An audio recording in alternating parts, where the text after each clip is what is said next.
그런데 요 밑에 좀 보십시오. 요거 잠깐 볼게요. 새 상품이 있고 중고가 있네요. 이게 뭐지 하고 저 들어가 봤습니다. 안녕하세요. 쉽게 풀어주는 남자 왕만두 PD의 왕만두입니다. 갤럭시 S21 사전 예약이 끝나고 이제 대부분 개통 다 하셨을 것 같은데요.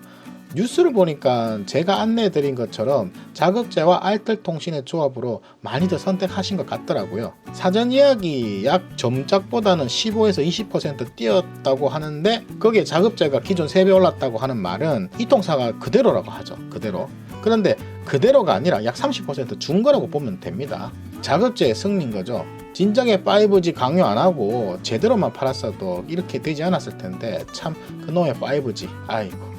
그것도 그렇지만 갤럭시 S21에는요 5G 그 통신 중에 28GHz 이 수신을 해야지만이 진정한 20배 빠른 LTE보다 20배 빠른 5G가 된다는데 이거 통신사들이 이거 깔질 않았답니다. 이거 완전히 사기 아닙니까? 광고는 20배 빠르다 해놓고 깔질 않았어요. 그러니까 갤럭시 S21 출시할 때 회사에서도 그 안테나 수신되는 안테나를 뺐답니다. 하하 이거 참 원가 절감했다 그죠? 결국은 통신사에서 기지국이 없으니까 삼성에서 원가 절감으로 안테나 빼도 통신사는 할 말이 없는 겁니다.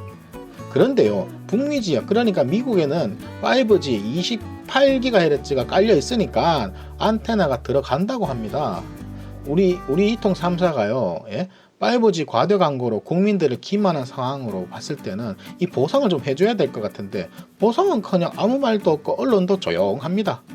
그럼 안 쓰면 되겠죠. 그래서 자급제로 사용하시면서 4G를 사용하는 것이 속지 않는 길이라는 겁니다. 통신사에서 5G를 사용해야 공시지원금이니 뭐 따로 주는 거 뭐 그런 거 있잖아요. 그거 돌려주는 거. 그런 거 결국은요 통신 비용에서 여러분들이 다 손해를 보게 돼 있습니다. 그러면은 이 시점에서 자급제 폰의 분위기를 잠시 보도록 하겠습니다. 들어가기에 앞서서 구독과 좋아요는 저에게 많은 도움이 됩니다. 구독과 좋아요 감사합니다. 갤럭시 S21 사전 예약 기간에는 약 15%의 카드 할인이 있었지요. 요 11번가인데 지금은 12%로 다운되어 있습니다. 사전 예약 하신 분들에게 기득권을 주기 위해서 뭔가 또 그렇고 쿠팡도 그렇고요. 무이자 혜택은 역시 11번가가 아직까지는 22개월 무이자가 가능하다고 합니다. 그래서 지금 갤럭시 S21을 구입하기에는 혜택도 좀 너무 없고요. 상품도 없으니까 가격에서 승부를 봐야 되는데 더 내려갈 때까지는 기다려야 될 것 같아요. 지금은 아닌 것 같습니다.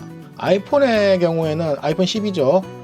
쿠팡에서 카드 할인 5% 정도 여전히 비쌉니다.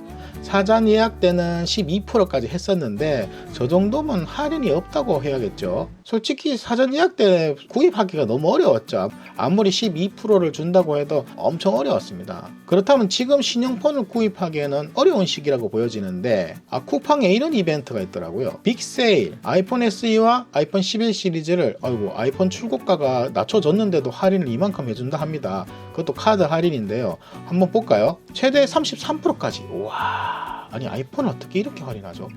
중고기기 보상 판매까지도 한다 합니다. 이야 이거 대단한데요. 한번 볼까요? 아이폰 11 프로 요 그레이 이거 256기가가 33%네요. 최대가. 할인 폭을 보시면 아시겠지만 인기 있는 품목일수록 할인이 좀 약합니다.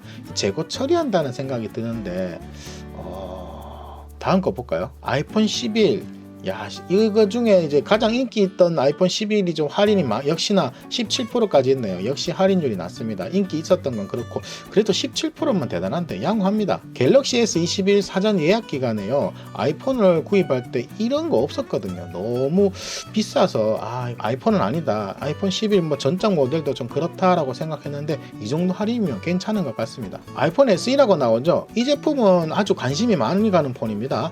2세대인데요. 아이폰 11에 들어가는 A13 바이오닉 칩이 들어가 있어서 성능에서 크게 뒤지지 않는 폰이죠. 지문인식이 가능한 마지막 폰이라고 해도 되는 아이폰입니다. 요즘 마스크를 많이 쓰니까요. 안면 인식이 잘 안 돼요. 그래서 지문인식이 다시 유행처럼 돌아오는 상황이라서 아이폰 SE2 이거 괜찮아요. 굉장히 끌리는 폰입니다.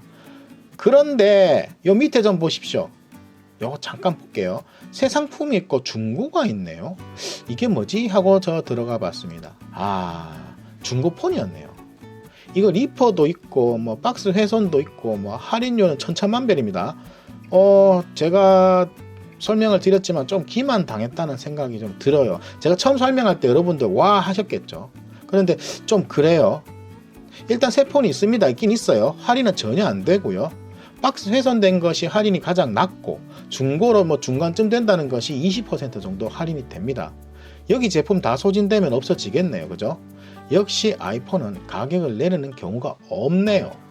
중고 가격은 그때그때 따라서 정하기 나름이겠지만 새 폰인 줄 알고 깜짝 놀라셨죠? 저도 놀랬습니다. 아이고 할인이 엄청 많아서 웬걸 하고 들어갔는데 하나 구입하려고 뭐 중고 했는데 중고였어요. 지금 휴대폰 판매하는 분위기가 대부분 중고폰을 가지고 싸게 나오는 경우가 많습니다. 자급제 폰이 활성화되다 보니까 인터넷으로 구입하는 사람들이 늘면서요, 경쟁이 더욱 치열해지고 있거든요. 그럴 바에는 그냥 중고폰을 생각하시고요, 구입하는 것이 어떨까 말씀드려 봅니다. 중고폰 사이트에서 파는 폰은요, 처음부터 중고라고 이야기를 하고 팔기 때문에 가격이 그렇게 비싸진 않더라고요. 어디 보시라고 말씀드리기에는 광고 같고 애매해서 네이버나 뭐 검색 사이트에 보면요, 중고폰 검색하시면 여기저기 비교해 보시는 것도 좋을 것 같다는 생각이 듭니다. 뭐 소녀가 폰을 파는 곳도 있고요, 뭐 중고만 파는 나라도 있고 뭐 그렇습니다. 어쨌거나 새 폰인 것처럼 중고 파는 그런 거 말고요, 중고라고 이야기를 하고 판매하는 곳에서 생각해 보시기를 바랍니다. 제가요, 혹시라도 사이트 보시다가 실망하지 마시라고 이렇게 설명해 드리는 거였습니다. 지금은 새 폰을 구입하기에는 새 폰이라기보단 신형폰을 구입하기에는 시기적으로는 좀 아쉽지 않나라는 생각이 들고요. 지금 만약 폰을 구입하신다면 자급제를 사용하시면서 중고폰을 좀 사용하시다가 새로운 폰이 나올 때 바꿔가는 게 어떨까라고 제안해 드려 봅니다. 지금까지 쉽게 푸는 남자 왕만두 PD의 왕만두였습니다. 감사합니다.